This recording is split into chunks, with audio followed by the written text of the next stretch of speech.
পুরাণের গল্প মূলত ফ্যাক্টের ওপরেই নির্ভরশীল।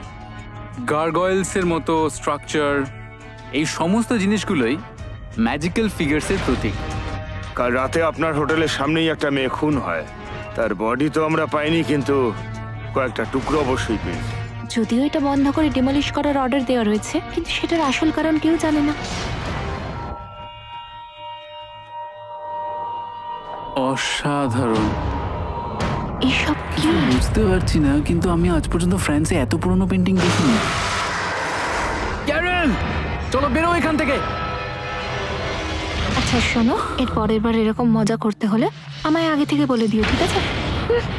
এই কারণটা যথেষ্ট। আপনার খুনি একটা জানোয়ার। হতে পারে আপনার বইয়ের কোনো চরিত্র। ব্রেকফাস্টের জন্য ধন্যবাদ। যদি ওই জন্তুটা বাচ্চা প্রসব করতে পারে, তাহলে আমাদের বিপদের শেষ নেই।